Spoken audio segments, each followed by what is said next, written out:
Morning.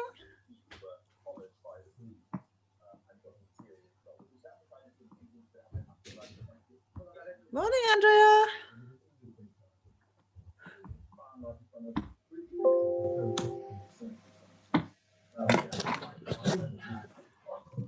Hello. Hello. Are you okay? Yeah. Happy New Year. Just trying to sort my computer out.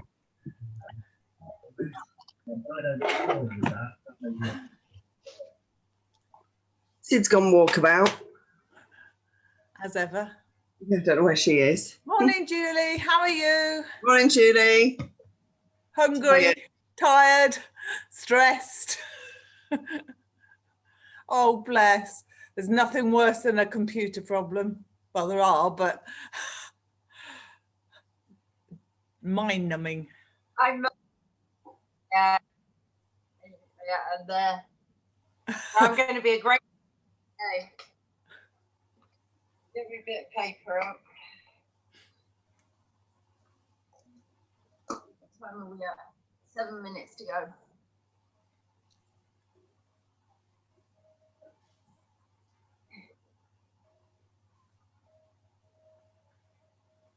Oh, that's brilliant. Oh, that's lovely. Oh, who did that for you? Nephew. Oh, that's so lovely. Cute, isn't it? And then he was really upset because he thought I'd be really upset because when it came back. Oh, lovely. Love those. Tyke is a Merle on this picture, obviously, but he was a black and he thought I'd kick off about it, but and maybe it's huge. The thought that counts, isn't it? It All is. said and done. And the effort that thought that somebody put into that. Yeah. It makes all the difference. I feel like you're enjoying it. Yeah. I've just dragged Tilly out for a very quick walk up the street and back. But she should know how lucky she is. There's my lot, they got 10 minutes in the garden. And I won't even let them go on the grass at the moment.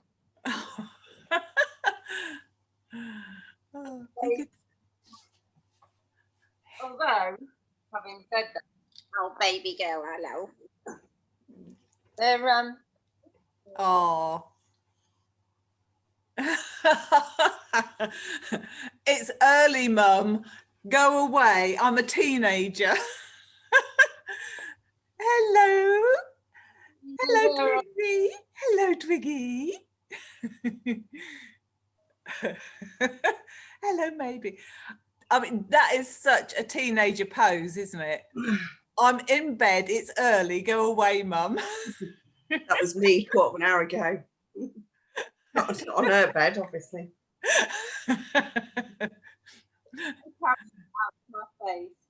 Oh, that's better. That's better. The sun was shining in. I don't feel like shutting it out. No, it was lovely yesterday, wasn't it? Oh, we went for such a long walk. She's coming. Hello, Sid. Hello, darling. Hello. It's a good girl. It's a good girl. You are. It's a good girl, Sid. Oh, bless her. Now she's like, oh, I'm fast asleep. Little sod. She didn't want to get up either. Jill, come in, Jill. Oh, come on in. Come on. Oh. I'm making the most of my lie-ins. Hello, Jill. How are you? She's not quite able to hear you yet. No. She's in. Stay there. Good morning. Morning. How are you? Fine, thank you. Uh-oh. Are you? Yeah, we're all right. Brilliant. I see that you are now a movie star, as is Sid, Is she? What's happening? on Little Tyke's hub. I hope it was just the Sid and not YouTube Mother. video. No. Oh, Oh, I've forgotten what it's called. I only looked at it this morning. It's about encouraging dogs to be brave and. oh yeah, I saw the picture. Yeah. Was she going up the ramp?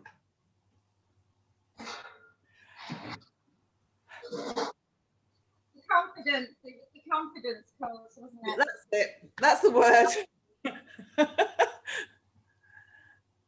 What time are we at? 2 minutes. Can't see. My eyes are still boggly. I was looking yesterday at these tags that you can put on the collars if they wander off that are joined to your phone. They're quite expensive trackers. What? But we met a chap in the woods whose spaniel kept disappearing, and he'd invested in one, and so he knew she was all right. And then there was that spaniel on the news that got down the rabbit hole. Yes. Yes, I saw that. Absolutely sobbed my socks off, that one. I don't think Sid's going to fit down a rabbit hole. Poppy definitely would. Yeah, and this one would too. Hiya. Hiya, you're right. What's this Um, about rabbit holes? That looked like you were pretending to growl there, Leanne.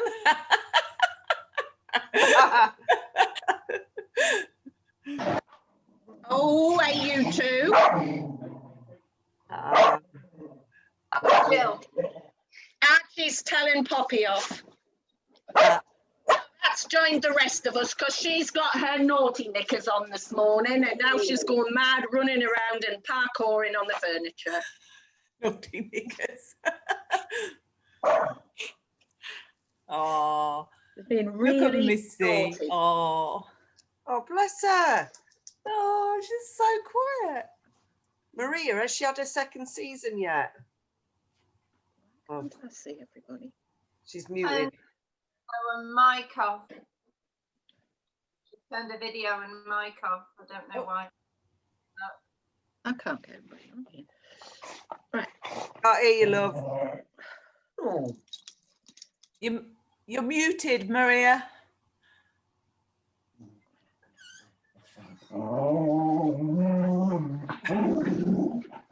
Hello, Remy. Happy birthday. He says thank you. She's been Oh, spoiled. happy birthday. Thank you, guys. God. We've got a cupcake. Oh. Come Wrong. here. It passed, so everybody shush.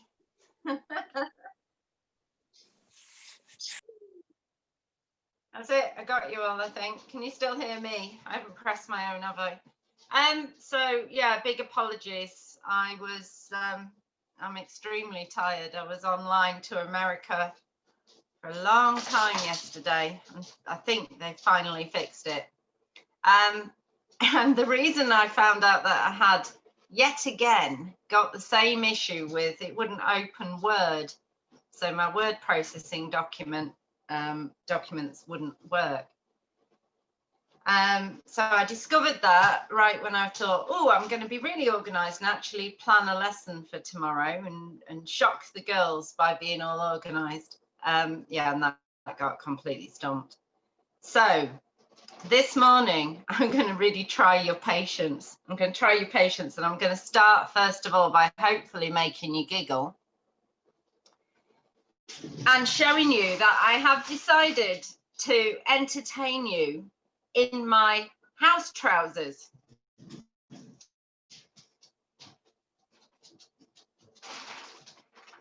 Which, you know, for the uninitiated might also be called pajamas. I think the difference, though, in my mind, between pajamas and trousers is that I have actually put pants on, and it clearly is an outdoor t-shirt, and I have put a bra on because I really wouldn't want to scare you. So with no plans whatsoever for the lessons, what I thought we would do, because we talked about the ABCs, I thought what we could do is see whether or not any of you have still got outstanding training issues. And if you haven't got any, I'm sure I can come up with some for my lot. And then we'll do a plan, and then we'll talk about what training games might help for that specific issue. Okay, so if you've got still a burning issue, and it doesn't matter if it's one you've mentioned before, then think of it now, get it ready, and offer it to me. And look at Sid, Andrea straight away, she's like, me. Go on then. We've got, dare I say it, two. One's the old one of recall, which we know about, and the other one is a new one she's started to do, which is pull on lead, and she's never done that. But she's normally one that sniffs and sniffs and sniffs, and we let her have a sniff walk because it's only a really short walk in the morning. But the longer walk, at the minute, excuse me, she's starting to pull your arm off, and you can't get her to sort of listen to you. So that's my problem. Okay. Righto, that's a good one. Anyone else? Judith. Go on, Judith. Oh, you might have to press your own button. It's a really simple one, but not dropping. When I say drop, she's going, not bloody likely. I can do it with a ball if I've got something to exchange, but if no exchange is available at the time, there's nothing in this world is going to persuade her to drop it. Okay. Like that one.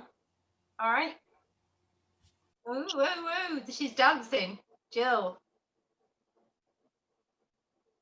Do you want, have you got one? Have you, yeah? Press your button.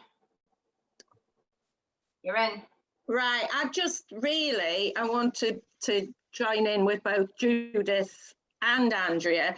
Poppy has made herself sick twice this week from the amount of pulling that she is doing on her lead. She came in the other day and she sicked up her breakfast that she'd had 5 hours earlier, because when she was on the lead, she wasn't just walking pulling, she was actually trying to bound and pull. And she can keep this up for the whole walk. It just doesn't stop. And I've swapped harnesses again because I was on a K9, because I found for a while that helped. I've gone back to the Perfect Fit so I can use the ring at the front to just try and give a little tug on the front to try and slow her down. That stopped her from going like this when she's trying to pull. But yeah, she literally sicked her food up because she had been pulling that much. The drop thing, toys, anything like that, she will drop them brilliantly. If she has been out in the garden, like this morning, she went out in the garden and the next door neighbours have ivy that keeps poking itself through our fence.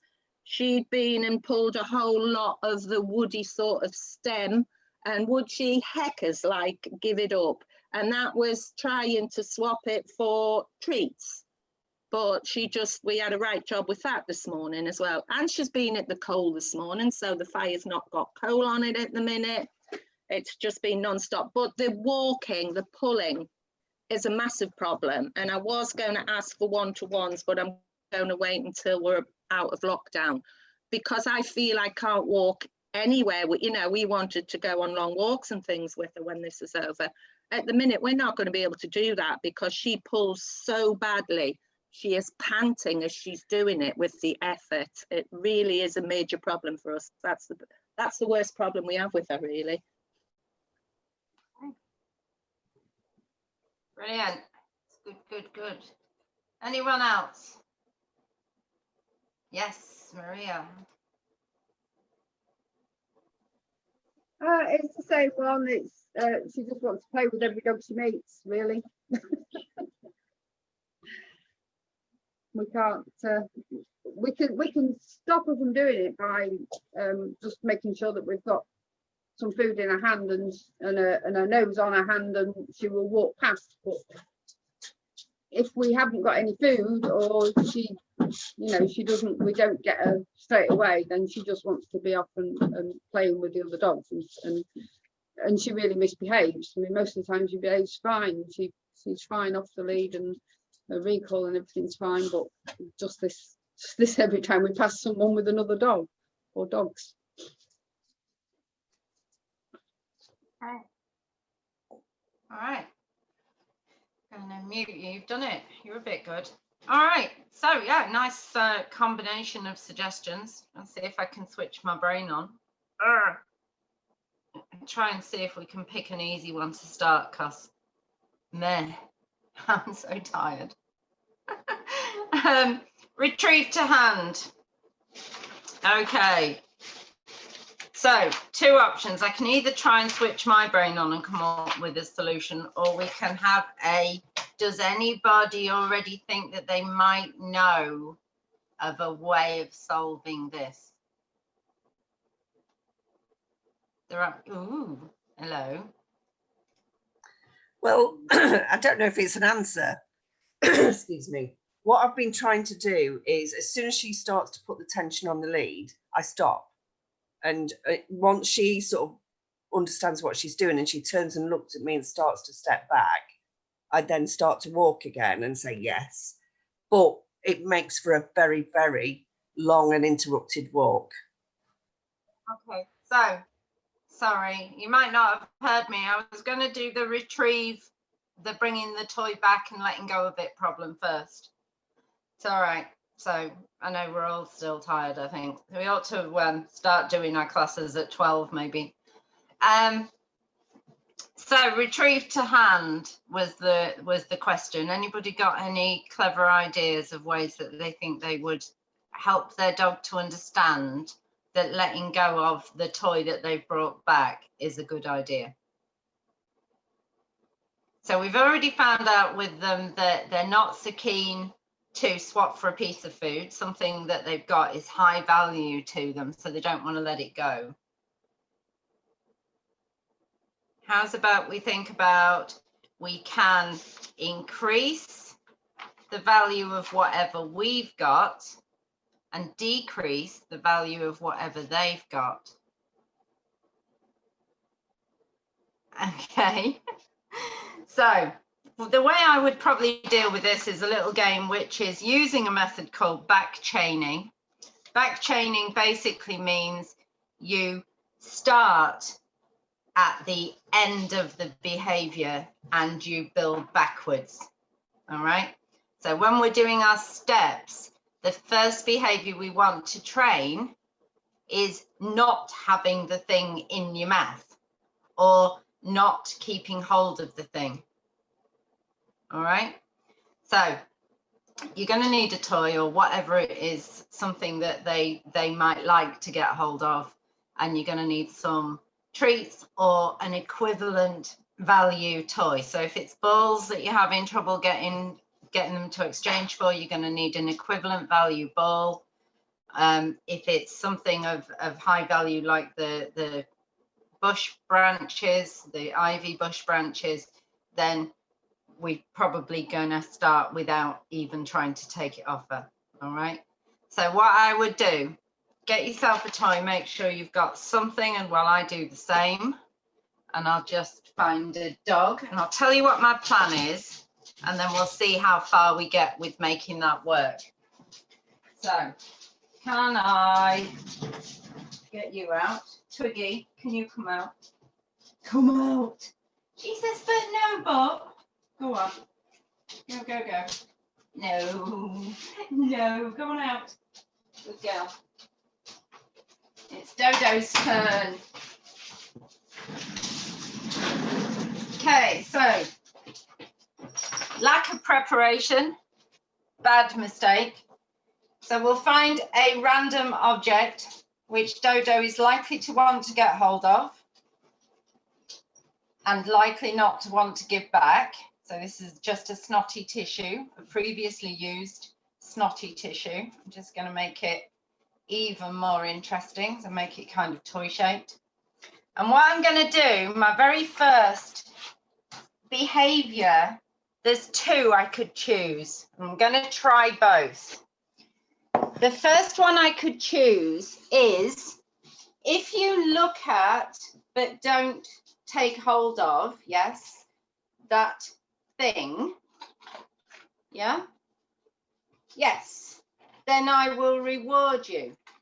So I want him to touch it, yes, but I don't want him to grab it. I'll see if I can get him in a better position so you can see. Turn around that way. All right, so if he grabs it, I'm just going to give no marker and no reward, because I want him to not want to grab at it, all right, to begin with. Yes, so nice nose mark. He's practicing and getting rewarded for taking his nose, yes, away from it. Yes, so I'm marking as his face comes back from it. Does that make sense? Yeah. So you can do that one, which is easier because you've already got control of the object, or you can do it with the object on the floor, but they're more likely to pick it up. So then you're practicing it being already in their mouth. Yeah. So next stage would be, oh, tough. Next stage would be when it's in your mouth. Yes, I'm going to mark. And he's really good now at holding his nose back from it. So I can make it a bit, yes, a bit more exciting to make him want to hold it. Yes.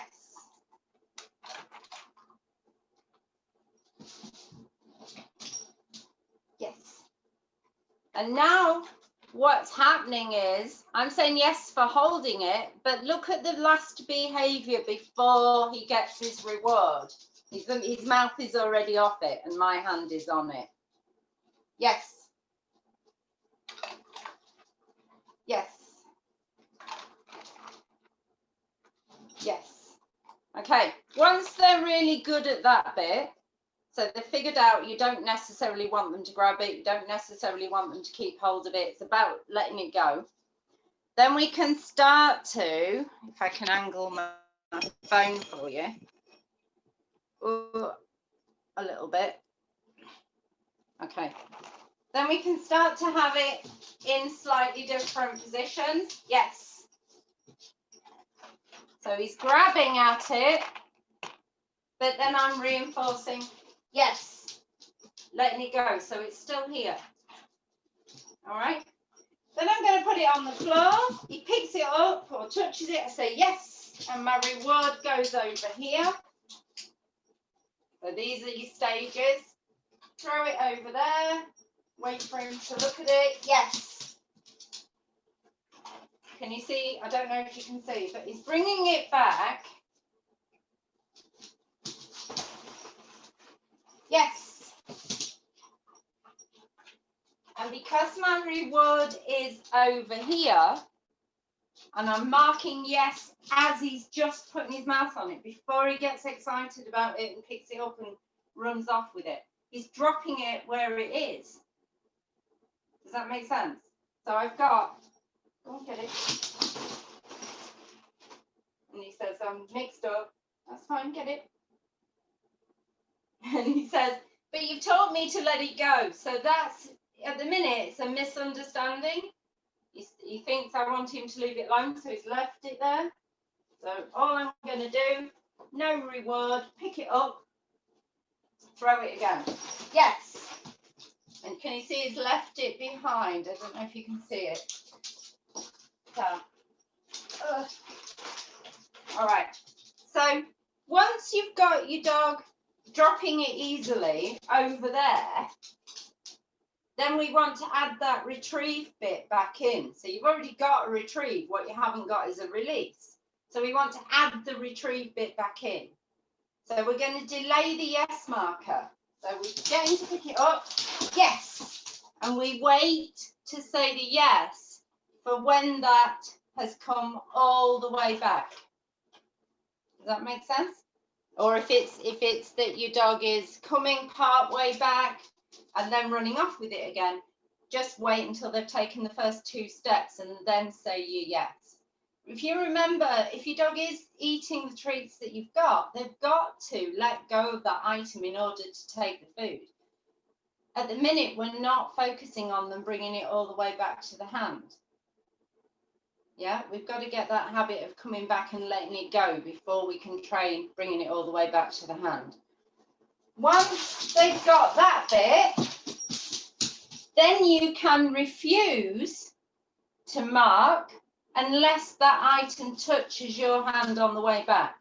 So I've just refused him. And tissue's not maybe the best reward, the best item. Yes. So what you start to get is they start to want to touch your hand with that item. All right. So stage 1, you're holding it. You mark when they move their nose away from it. Stage 2, you're holding it and you let them take hold of it a little bit. So you let them open their mouth, but you still mark as they take their mouth off, or just as they're about to grip. Because what you're thinking is, we want them to learn to take the mouth off. Okay, so they put their mouth on and you mark here, yes. Well, they've got to take their mouth off to go and get that treat. Yeah? So have a go. Let's see how you get on. If it's going wrong, then what we don't want to be doing here is chasing the dog and trying to force them to let go at all. If they're not letting it go, if they're getting overexcited by it, if they can't figure out that first stage of take your mouth off it while it's still in the hand, then don't go to the next stage, because otherwise you're risking you just getting overexcited and you making that toy look more valuable. Okay? If you've got a dog that's reluctant to even go near it, then you can build up to put it on the floor, move it around. And it's difficult. If you've got a dog that really doesn't like retrieve, then you have to kind of start at in a different direction. Hello, go on then. Ask me. I've got a retriever that doesn't like retrieving. Which part of the retrieve does she fail at, though? I mean, she's all clearly of it. playing with the toy. She wants you to hold on to the toy. What happens if you let go of the toy? She runs off and plays with it. All right, just let go. We've just been at that stage. If there's treats involved, she will drop. She's not interested in the toy then. I'm having to try and get her interested. What I would do, if she already likes holding on to the toy and playing with you with the toy, what you do is you refuse to chase after it again. Okay? At some point, she will come back towards you with it. She just will. Oh, she does? Don't try and grab at it. Don't try and take it. Instead, mark her for having brought it towards you and then reward with something else on the floor. Once because that will make her come away from the toy, you can pick the toy up and start that cycle again. Yeah? Yeah. So it's not chasing, not trying to get it. The more we try and chase it, the more value we add to that toy for the dog, and the less likely they are to want to, give it back. Plus, the chase gets more than the food reward or the other toy reward. Yes. Yeah. Okay. But have a look at Judith at the minute. She's doing really well. So don't worry, she's letting it go, and that's exactly what we want. Sorry, am I not? Oh, sorry, I pressed it twice. Unmute. Get it? Yep. I'm really impressed actually, because you remember when we did the touching with the paw? This is age. She's just started doing it.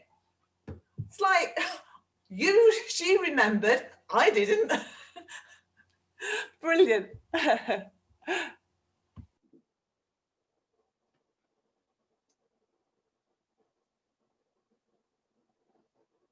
Okay, so we want them to feel confident to hold the toy at the same time as us.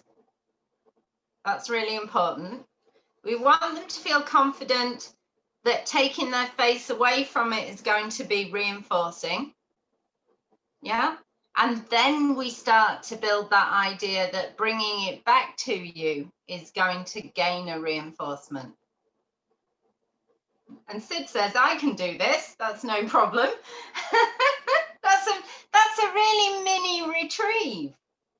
If you look at what she does, she brings it back in your direction and you reward it. That's a really, really short retrieve. All you need to do then is to start to build the length that she brings it back. Does that make sense?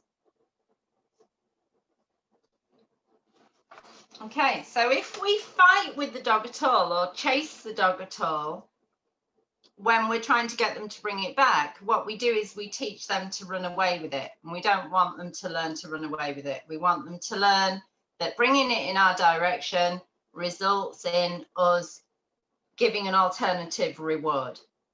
Yeah, and then eventually, at some point down in the future, when they're happy to come to you and relax and release that thing into your hand, then that same toy becomes the reward. Throwing that toy again becomes the reinforcement for bringing it back.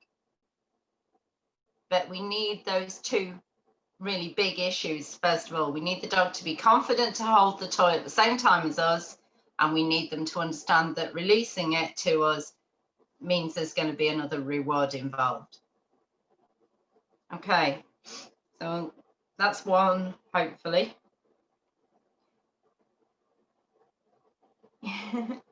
I'm looking at Tilly. She says, I go get it.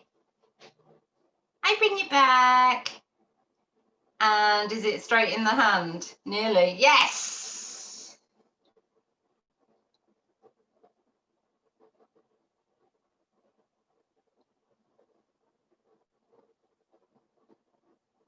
So that's fab. So what you can do, Andrea, if she's reluctant, if Sid's reluctant to let go and she's enjoying the tug game, and I love that, all you do is you say yes, but then drop the toy and get the food out. Okay, so we're not going to continue to try and force her to let go of the toy.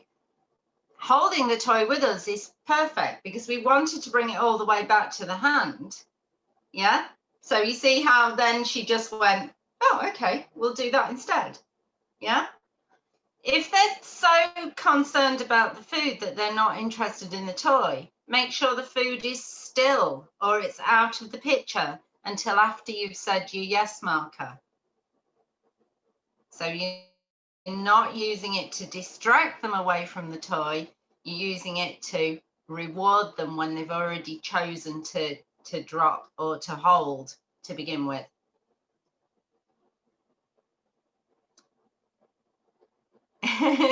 Tilly says, are you sure?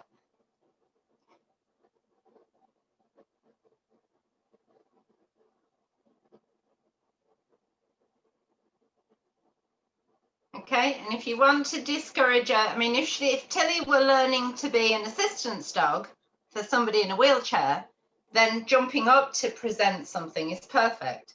But if you wanted to learn, present it with your feet still on the floor, then rewarding on the floor will help her to understand, I give it back to your hand and then I need my feet to be on the floor.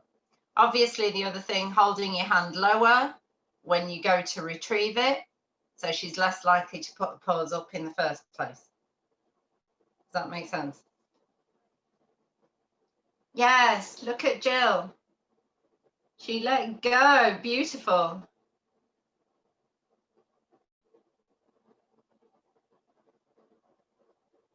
And again, she says, what do you mean I don't give toys back?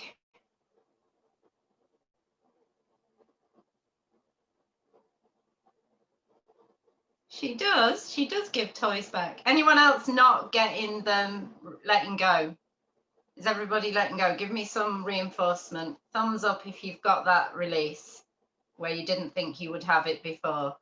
Yeah?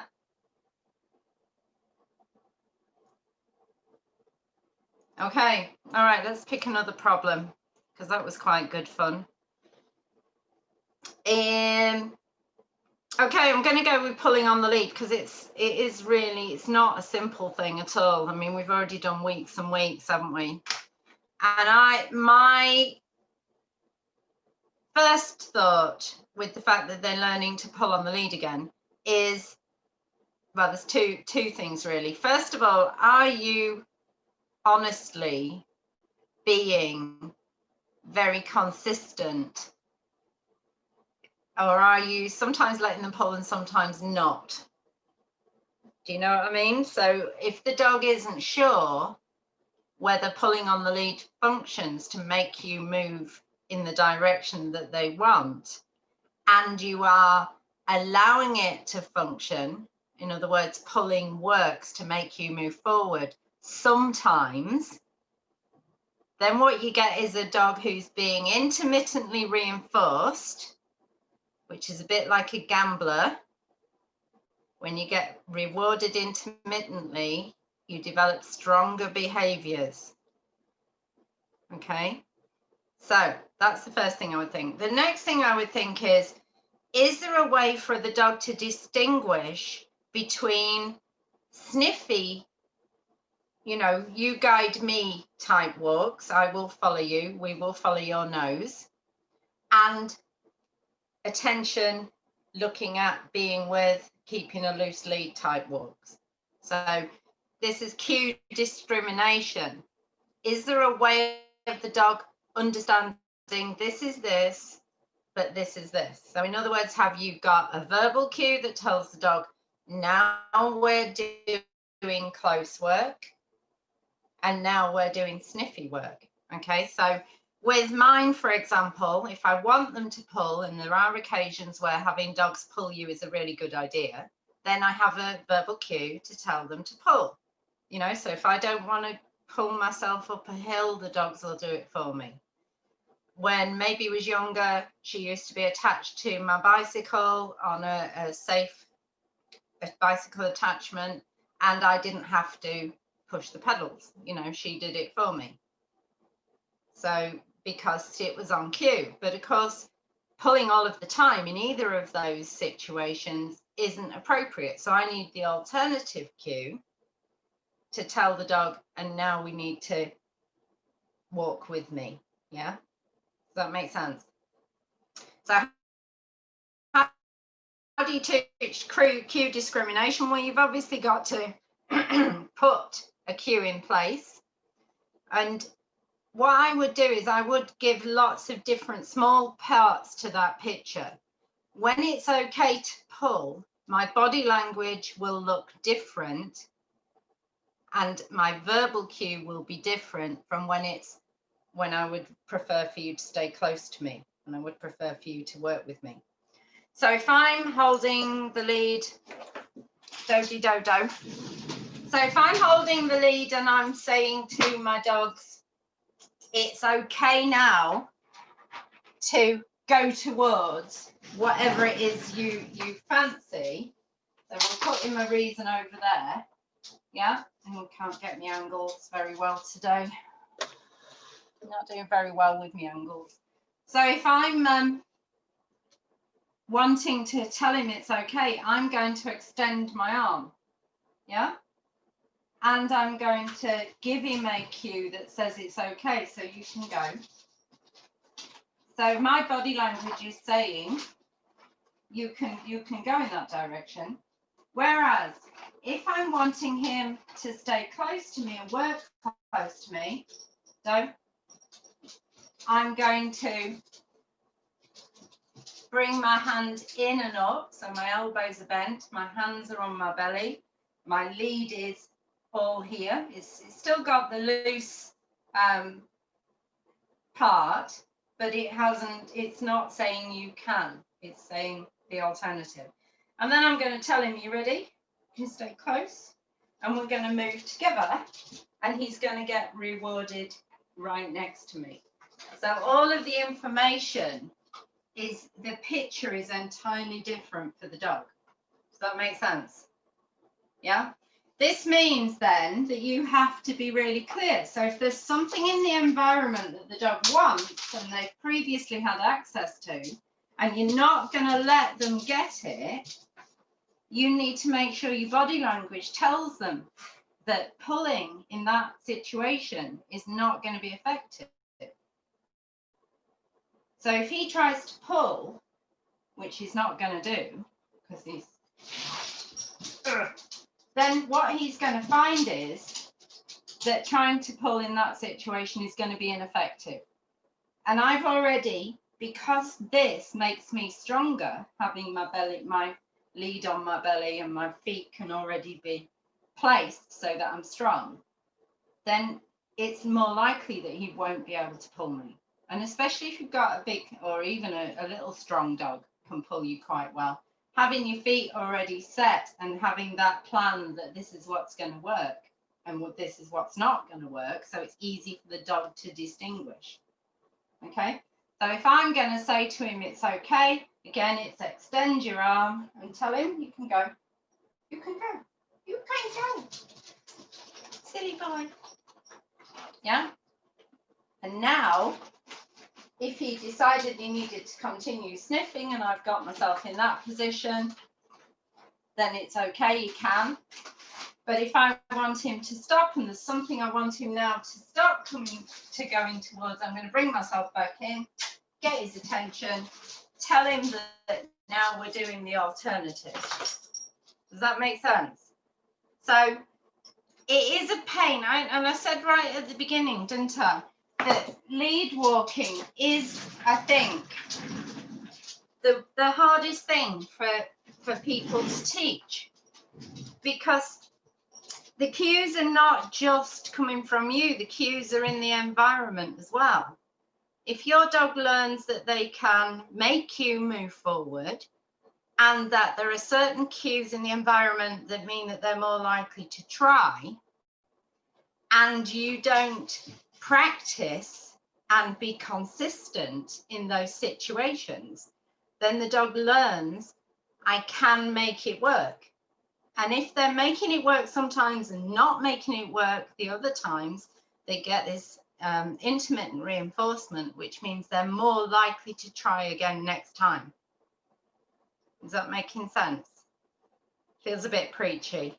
Yeah, go on then. Speak to me. Yeah, perfect. I understand completely. Can you explain how we start? Because obviously they need a walk. I need to walk her before work. So how do I do it and she gets a walk in time, if that makes sense? You know what? You can't. Is a simple answer. If you start on a walk with the dog already pulling, you're already failing. All right? So we don't even start the walk. If you spend a few mornings just practicing getting out of the door without pulling, that's going to pay dividends in the long run. You might find that you can get as far as your gate without pulling, and then it all falls apart. Well, that's fine. You practice getting out of the gate without pulling. Does that make sense? It's about how and when you reinforce, always. And it's about being very clear and consistent without getting angry, but not giving in. Yeah. I mean, don't forget right now that the strongest, fittest that they're ever going to be, she's got connects and I'm dead jealous. Look at her play with a Connects. That's not fair. It's like doggy Lego. Anyway, but yeah, it is hard. It is the hardest thing, I think, because it's the easiest thing to give into. It's the easiest thing to think to yourself, my dog just needs a walk, I'm just going to go for it. And I'm just as bad as anyone else. I would much rather take my dogs in the car to somewhere where I can just let them off and let them just blow it off. And if you can do that, and if you've got time to do that, that would be my alternative solution. Because then the cues are different. From the dog's point of view, the environmental cues are, we go for a drive, we go to this particular space, this particular field, and we go lula and we have a really good time and we do our toilets and whatever. We don't want the same behavior being practiced with relation to street walking. Yeah. It's hard. It is hard. Hello, darling. Go on then. But actually, that's made me feel much better, because in a way you've been describing me. I feel she needs a walk, so she's been pulling on all her walks. I've been trying to stop her, but she's still been having a walk, because as soon as we leave the front door, she starts to pull. And I can stop and I could stay still till the cows came home. And as soon as I took a step forward, she would immediately be pulling full force. So now, after what you've said, I'm just going to do, if she pulls out the door, then she's, you know, we won't go, sort of thing. And I'm just going to try and build it up like that. But because I was concerned she wasn't getting a walk, but we'll put her in the carrier and try and get her to the field sometime so she gets one.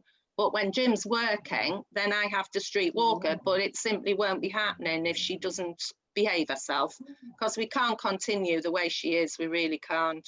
So that's been very helpful. Thank you. I'll do that guilt-free now. What I am going to say, though, is don't forget that your dog does need the alternative behaviour training. So just stopping them, just standing still, it goes so far, but it doesn't go far enough, because the dog doesn't understand what to do instead. And what you're going to get is frustration and anger and increased drive, because it's been working before.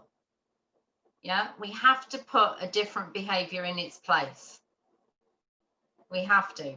So when you are practicing going to the door,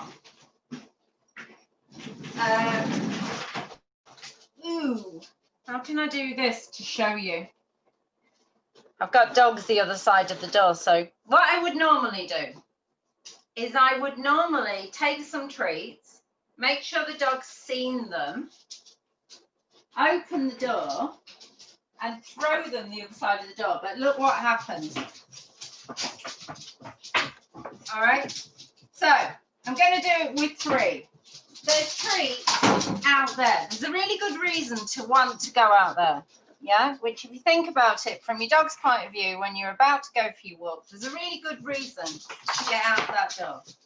Now, I've got treats ready in my hand. If we try and barge the door, that's not going to work. So I'm going to take my hand away from it. If you step back even 1 step, I'm going to reward, but the reward goes that way, away from the door. Okay? It maybe says I move towards the door, that doesn't work. I step away, that works. It works on a different level. It's not getting her to go out of there where she really wants to be, but she is getting something. Okay, that doesn't work. That does. Wait for her to come back, see if she's starting to understand. Maybe is my little frustration dog, you know. If Poppy were, yes, beautiful. If Poppy were somebody, she would be maybe, you know. And I'm sorry to say, you've seen her, she's 13. Once you've got that kind of a personality, I'm going to reward standing back and not diving through the door. I'm going to reward standing back. So they tend to keep that. I've missed one. I lost the dog. Go on then. You can have those for just being a super dog. Twiggy goes, I'm not going to dive through the door. Yeah? So remember, you've got to teach them. Just stopping behaviours only works so far. And it leaves this hole, it leaves a hole where the dog can put all sorts of other behaviours that you don't like, that you don't want to see more of. So don't ever leave a hole. Think to yourself, I don't want that behaviour anymore. That's fine. I can prevent that from happening. But what do I want the dog to do instead? What am I going to reinforce instead? Yeah? Does that make more sense? Yeah, do you think you can? And I know it does mean a few days of really sticking to your guns and really making sure that you're practicing and not accidentally reinforcing the alternative. Now, if you really need to rush out and you've got no choice and you've literally got 10 minutes, make sure everything looks different, that the cues are different. And it can be that you wear a different lead, that you wear a different jacket, that you say different words, that you move yourself differently. So the dog can tell, oh, this is one of those crazy dash out of the door, pull me for a few minutes, do a quick poo, excited type walks. And then your body language is all completely different. You wear something different, you wear a different lead. You make it as easy as possible for the dog to distinguish between one picture and the other. Does that make sense? Yeah? I know it feels like a faff, but the easier we make it for them, the easier in the long run it becomes for us. All right. Does that answer the lead pulling thing a bit? Do we think? Yeah. Recall, I'm doing a full 4-week course on that with bits that we already started practicing in the class, but it's all the science and everything behind it. So it's much more detailed. And I would like you lot to go on that, because that would reinforce me just having you there. And I think if it's something that we'd be interested in, if you let us know, we might be able to talk Dawn into giving us a discount for it. So, you know, just because you lot are such good friends and supporters, we might be able to get you a some of you, I don't know if you saw, but I did put it up on the members club initially. The first 10 people that applied got it for free. So hopefully you saw that and you got in there. But if you didn't, I'm sorry, you're too late. It's gone. There's already that many people on it. But I will run another one if you think, and we will talk to Dawn about getting you a decent discount for it. But all those little things that we were practicing the last couple of weeks, if you want to watch back the videos about making sure that your cue hasn't been poisoned and that you actually start over with a brand new cue, and that the dog really does link it in their mind with an instant reflex response to that sound. So things like that. So I don't want to go too much into that, because I'm at the minute, my brain's full of that and I could go on for hours about that.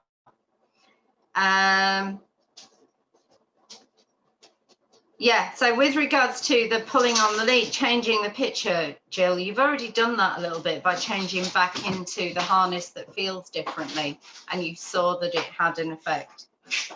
Yeah, so that could be your not going for a pulling walk harness. Or even with Twiggy, what I found was with the Perfect Fit, you've got the option of only having the back hook on.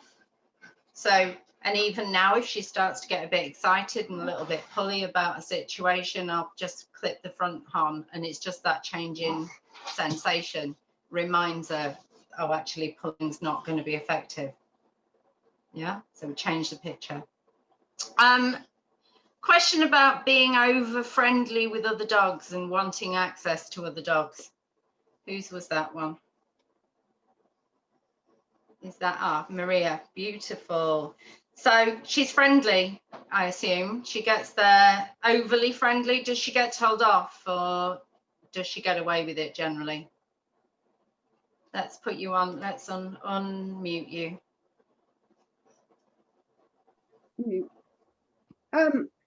It's most of the time she doesn't get near him because obviously we've got to stay distanced anyway, so we don't let her near him. So we just try and get her nose on her hand with the food, and off we go.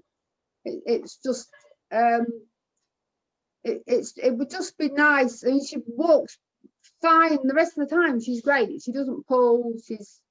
She's great on the lead. It's just I see a dog coming and I've got to make sure that I'm ready for her to react to the other dog. Oh, I want to go play, and if I haven't got her there by my hand, by the whatever I've got in my hand, then she's just, if they're on the other side of the road, she wants to be away across the other side of the road to play with the other dog.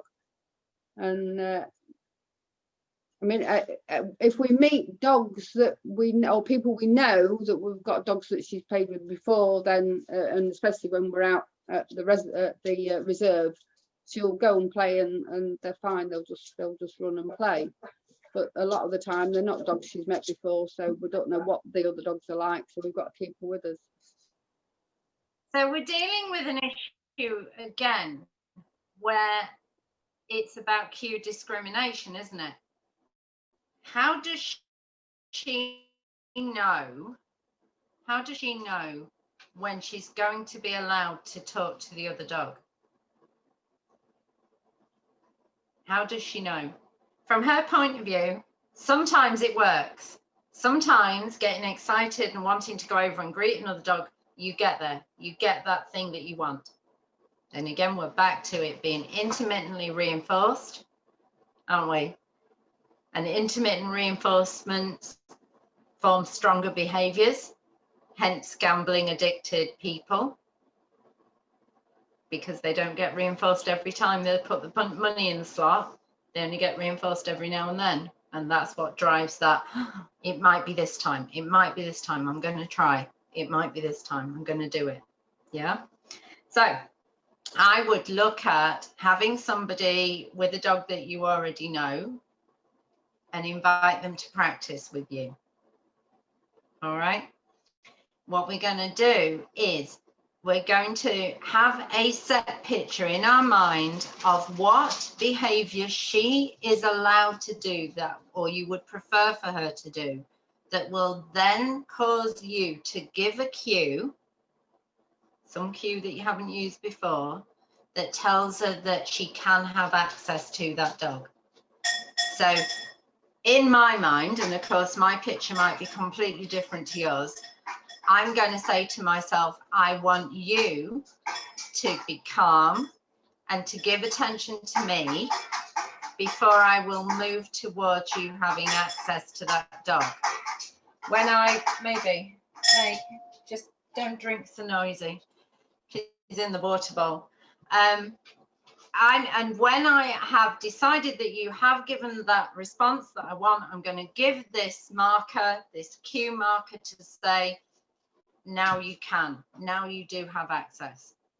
Yeah. And I'm only going to give that cue marker when we are going to move towards that dog. Does that make sense? So the dog, your dog,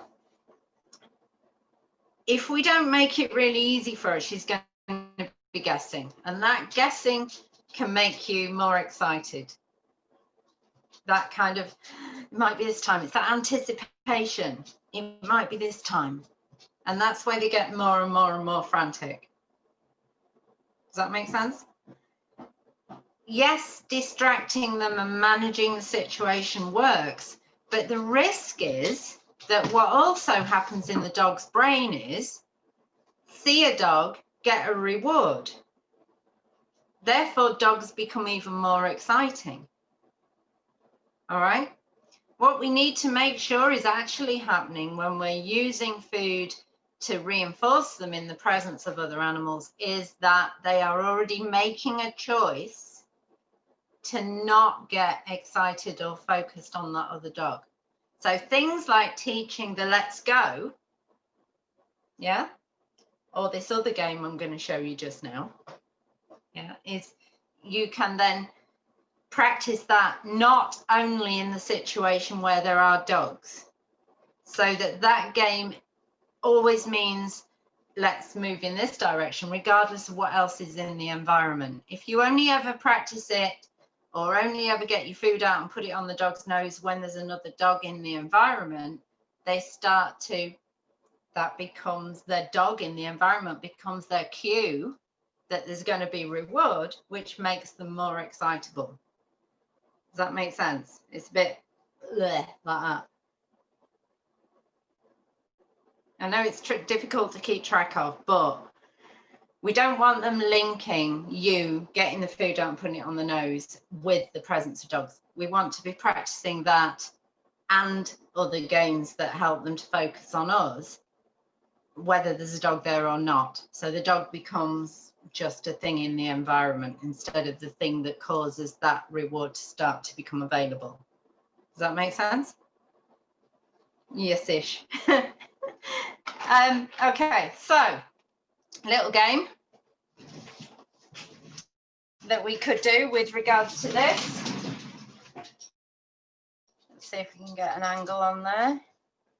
All right, so you're walking along with your dog and randomly, for no reason whatsoever, walking. Oh, what's this? And I'm going to drop some food. Yeah, so it's a bit like the Let's Go, but it needs to be almost, with Let's Go, we're specifically practicing a U-turn, aren't we? With the, ooh, what's this? It can be at any angle. It can be any direction that you're just going to suddenly, oh, what's this? Kick off, oh, what's this? Okay. And what happens as a result of that is not only that you've taken their attention away from potential problems, but what you get is more, what's happening now with them? You can't see, maybe she's doing the same over there. Where's their attention? They're waiting for me to do something unpredictable and fun again. Oh, what's this? Oh, what's this? Oh, what's this? Twiggy's not daft. She's not going to chase after where she knows the faster ones can get first. Yeah. So I used that yesterday. Twiggy had spotted a black Labrador in the distance, and I think his body language must have been a bit overexcitable. And she got very focused, and I thought, oh, she's already a distance away from me. I'm not going to get to her in time to help her come away. So I'm going to increase my distance. And I did the, oh, what's this? And within a few seconds, I've got a Twiggy next to me going, what you found? What is it? Yeah. So has that helped, do you think, Maria, with regards to that? Has it given you, I'm going to mute you a second. Has it given you any thoughts about it that are new, or is it still? It's something we do anyway, or we used to do a lot when we were doing recall. When we started doing the recall and when we was down the beach, if she wasn't quite thinking, oh, I'm going to go because they're calling me, I was going, oh, what's this? I was doing the exact same thing, and then she would come back to us, and so it's something we have tried before. So, but obviously for a different reason. So yeah, I will try that. Yeah, and she Okay. do practice that as well at home. I haven't done it over Christmas, but in the garden I've done that a lot with her. So yeah, it's something I will try. I look a fool, but I think we're supposed to look like fools when we've got dogs. One thing that did occur to me with dogs that are really excitable about other dogs is whether or not they're getting enough access. And I know that that is really hard at the moment with the COVID and not wanting to let them go and talk to other dogs and whatever. But you look at when we did on the one occasion that we've managed to set it up, you know, it went really well. The dogs were getting a bit of access, getting a bit of play, coming back, wanting to interact with us. And then that's what you're practicing. You're practicing the coming back and being with you and being able to focus back on you in order to be able to, who's growling? Stop it. In order to be able to get that release to go back to play. So I think I think that if you can set up situations where you can practice it, where it's safe, you know, if you've got friends, if you've got access to other dogs. The other thing that occurs to me, I have found a secure space. It's a friend who's running their own dog daycare and training. So, you know, if you wanted to take flight and change to another trainer, there is one available. And it's only a £5 per dog for the hour. Now, where we are stuck is with the COVID, obviously. You'd only be able to have 2 of you meet. But, you know, we could sort of cycle it round so that each of the dogs were having a meeting in that place, which is, as I say, securely fenced. It's got a few bits to play on. It's quite a nice, it's a big enough space for them to get a decent bit of speed up and running, chasing. So if that's something we could maybe do as a group, take it in turns, and you don't always have to invite me, you know, you can join each other. But yeah, getting a chance, practice, recalling, listen to me for a few seconds and off you go, you can play again. And the play becomes, and the access to the other dog becomes the reward. Does that make sense? Yeah. All right.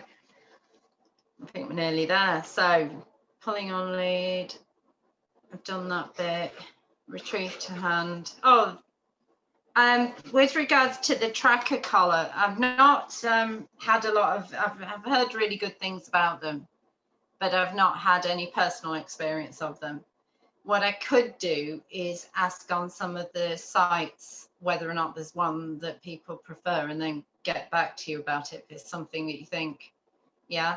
So if you leave that with me, I'll see if I can get any recommendations for which people prefer. Are you thinking of the one that just tells you where they are, or do you want one of these that does your pretty little diagram of how far your dog traveled when they were walking with you, and you get like a step count?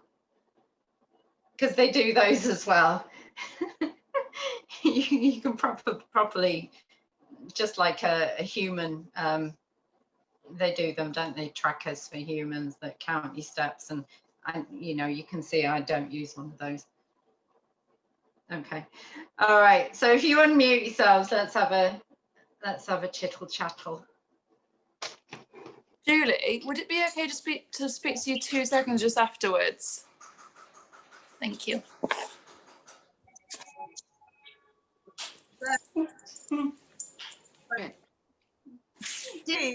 I was really surprised how much she enjoys them, because she doesn't actually usually like plasticky things, but she loves it. And I don't put treats in or anything. She loves it. Worth the investment. For pulling it apart bit, just the function of description. Yeah. Yeah. I do. I love them, but I can't afford them. Where's this field, Julie? So it's awkward to find. It's near Waltham, but you have to access it via the Brigsley Road. So you need quite Dawn. Drop it.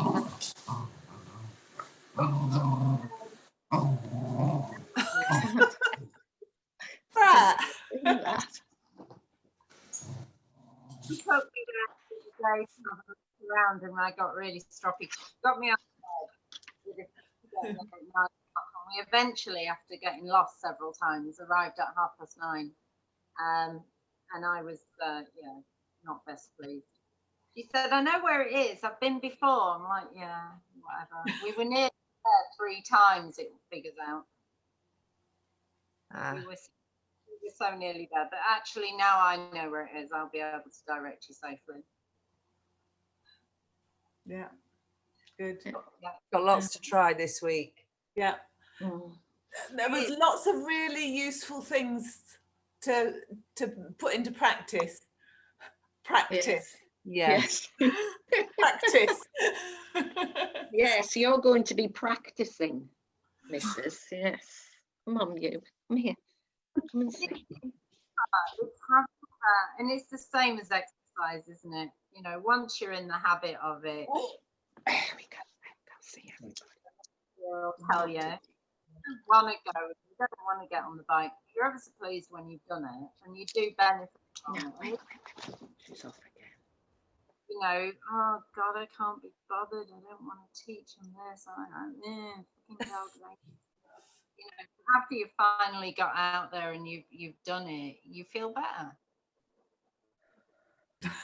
I'll take your word for it.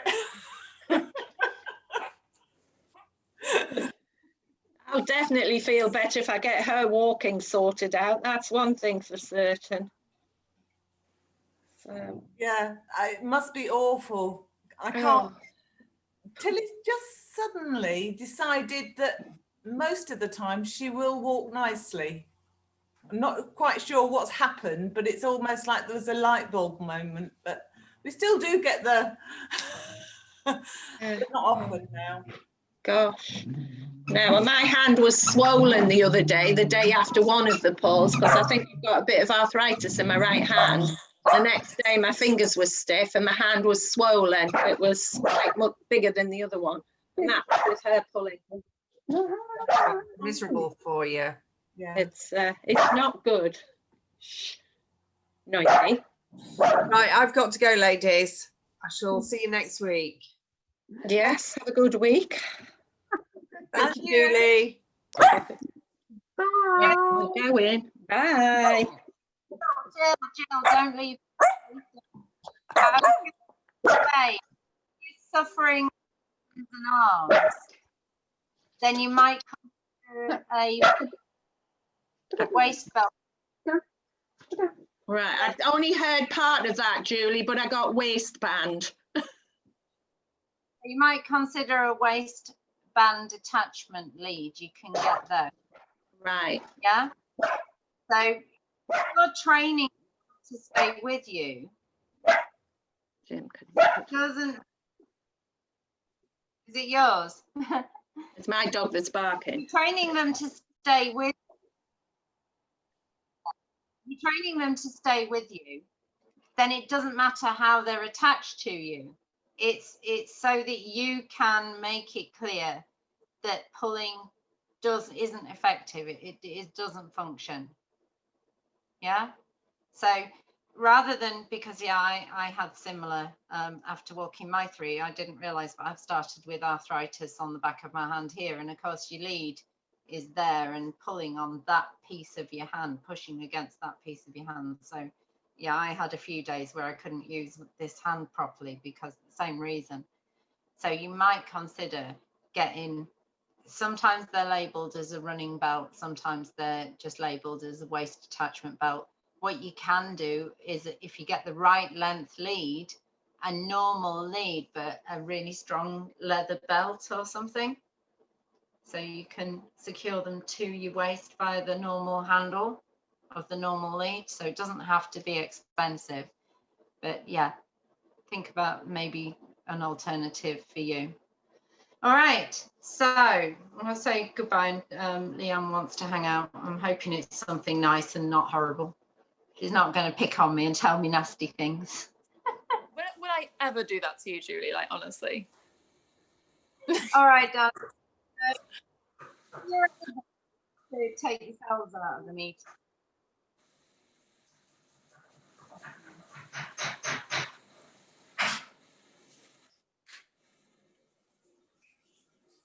Well, Maria, you can do it. So if you press on yourself, and you should have a leave meeting.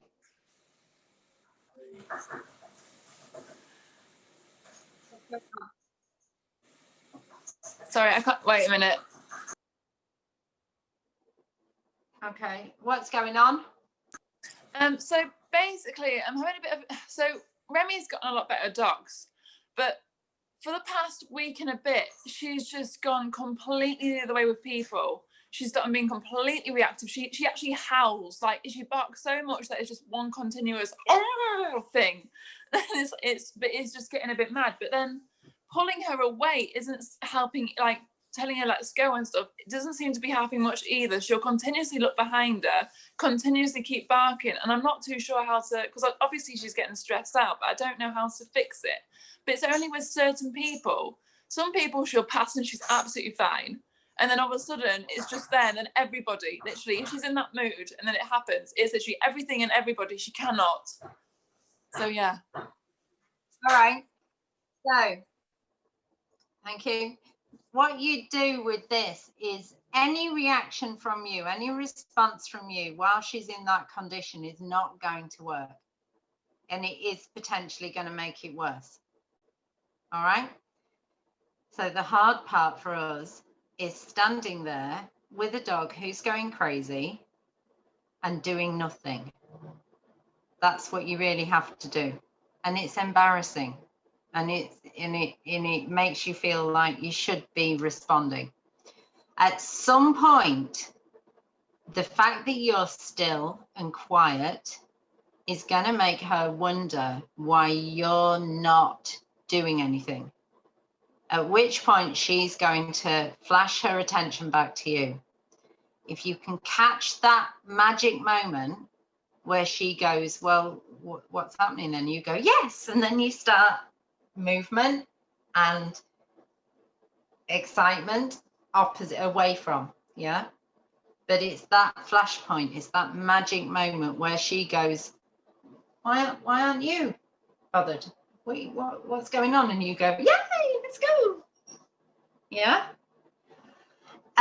It's not uncommon for teenagers to suddenly get these stupid fears at all. You know, it's kind of expected.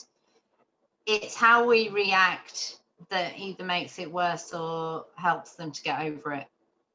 What I would say, though, is because at the minute you've got this mixed picture where sometimes she's fine and sometimes she isn't, it gives you an opportunity to really reinforce the correct choices. Yeah. So again, as you're about to move past a person or in the vicinity of a person, as soon as you see her checking with you, she's the best dog in the world. Yeah. Reinforce, reinforce, reinforce, reinforce until you're past. Yeah. When the person's gone, the food stops. Wait for the next person. Yeah. What should happen, and you know, I had the same problem with Twiggy, obviously, because of her fear of people. What should happen is your dog should start to tell you in the presence of other people that you owe them a reward. Yeah, which means that they've got to watch you. They've got to, because they're talking to you, they've got to be keeping their eyes on you, which means they're less likely to be paying attention to the fact that they're worried about the other person. Obviously, you need to manage the situation as well. So now that we know that she's feeling this way, we're going to make sure we're giving her enough space when you're going past other people, that you're doing big arcs around them, that you're stepping off paths and things, so she's not having to go too close and making herself feel uncomfortable. You preempt that. Don't try not to make that obvious to the dog that it's happening because the people are there. You just happen to be wandering over in this direction, and there just happens to be stuff to sniff on the ground over here. And if she does kick off, you've already got a safe distance. Hopefully you just stand there. Stupid dog. Yeah, not really interested. And when we're looking, as not looking intensely, but looking with our feelings and our emotions, and looking out of the corner of her eye for that second when she goes, well, what do you do about it? Well, I do this. Yippee. Does that make sense? Yeah. But yeah, it's not easy, and it will go away if you handle it properly, because we already know she is capable of being friendly. She's not the bravest dog in the world. Her underlying personality is a nervous personality.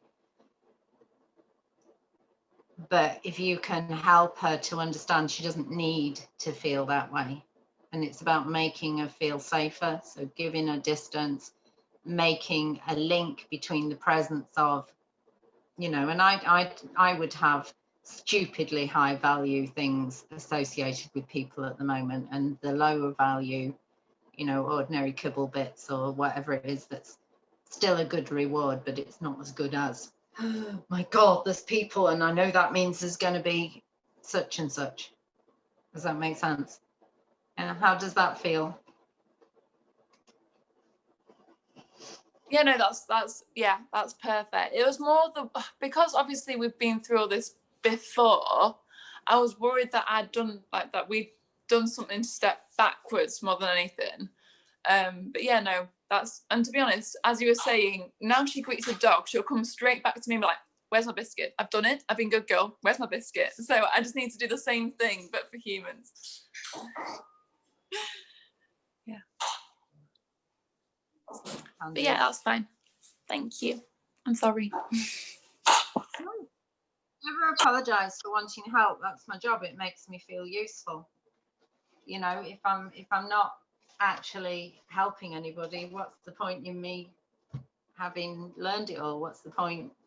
I've got to have someone to give it to, haven't I? What I'm going to do is sit like a little miser. This is all my knowledge. You can't have any of this.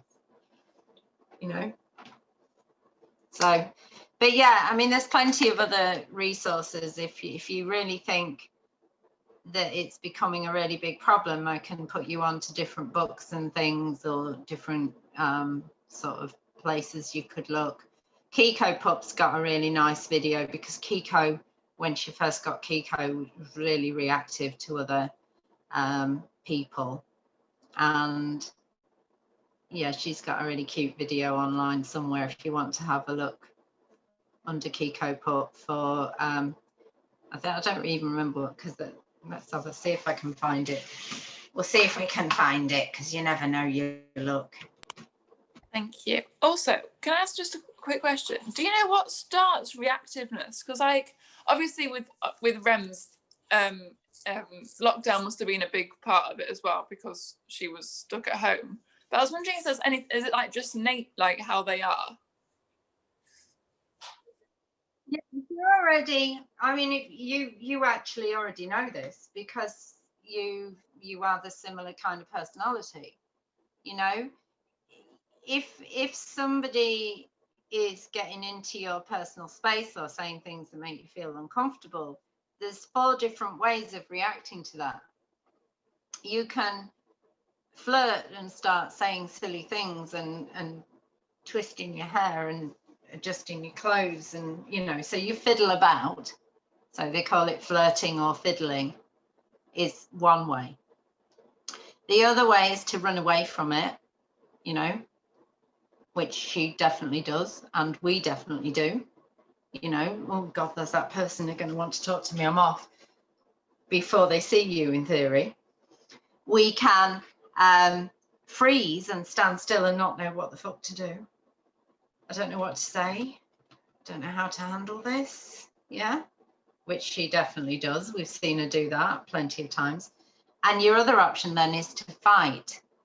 And what happens with your adolescent is that maybe they've tried all those other options and it hasn't made them feel better. It hasn't really helped, or they've been forced into the situation and they've had to deal with it. You know, we've made them stay in that situation. Does that make sense? So then they have to try the alternative, and the alternative is to fight, or to pretend that you might fight. So to get loud, to get forward about your behavior. Yeah. It can also be driven if they're in the middle of sort of deciding that maybe they want to start being brave, and that they're starting to enjoy other people and other dogs. And what you get then is a confusion, a mix, because your underlying personality is quiet and still and not wanting all of those interactions, and the other part of you is going, but I do, and I do want to be friends, and I do. But each time you kind of put yourself forward, you're also increasing your anxiety level slightly. So you get this kind of pushing and pulling internally, just like we do. When you put yourself out there and you go, I'm going to go to dog training, I'm going to do it, I'm going to be fine, and you enjoy it, but then you're like, I'm not sure I want to go again. Yeah. So and it might be a sign that she's starting to feel that want, but she's still like, oh God. Yeah. So then it becomes even more important that we make sure that we help her to feel safe and we reinforce good choices when and if she ever is brave enough to really make them. But we also make sure those doses are, those little greetings and those little interactions are as positive for her as they can be. Yeah. And, you know, I mean, I think she did really well on the beach walk, didn't she? She was like, I'll have a little bit of that and then I'll go back to mum and it's all good. And then, yeah. So. I was really, really proud of her on the beach walk. She was so good with everyone else's dogs. And then there was only that one man with the metal detector that she was not happy with. But other than that, she was, yeah, I was really proud of how well she did there. From her point, he was really weird, wasn't it? He was doing something she'd never seen before. He was probably making a really high-pitched noise that we can't hear with the metal detector. So completely, and I think he handled it really well. You know, he didn't get overexcited or shouty or get upset with her. He just said, "Come on, let's go." You know, and she did. She got herself over it. To be honest, I think now I've had to deal with it so much that I'm just like, all right, let's just keep on going. Come on, I've had enough. Yeah, I'm still looking. The reason I'm looking over there is looking for this. No, yeah, it's no problem. And thank you so much for looking for it as well. It's really kind of you. I'm sorry. But it's not letting me do a definite search. I think she may have taken some of her old videos off. Let's have a look. Ah, there's a search button finally. Fear of people. Fear, reactivity and aggression. And it looks like this is a new one because it looks like a new style. So that might be a really good one. Let's see if I can get a link. And WhatsApp. So I'll put it on the group. Thank you. If it will open it, yeah. Teen girls.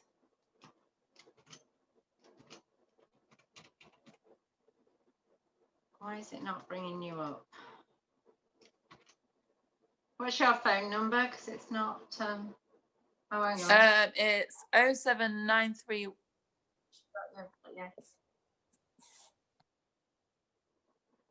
Okay, have a look at that one. I don't think I've actually watched that one, so let me know if it's any good. But its title is "How is it possible to use positive methods for fear, reactivity and aggression?" There's another one, fear and reactivity on the walk. We'll copy that. But yeah, give me some feedback on these. Because if they're any good, obviously I can then use them as a resource to give to people with similar. King of Strangers. Should we try that one? There's loads. There's loads. So have a look at them, see what you think, and let me know so that I get something back from. I can hopefully use it to help somebody else in the future. There you go. 3 on there. Thank you so much. That's really kind of you. Thank you. I'll have a look at all of these. Just gonna have some breakfast. Okay. See you later. See you in a bit. Bye. Thank you, Julie. Welcome. Get out of it.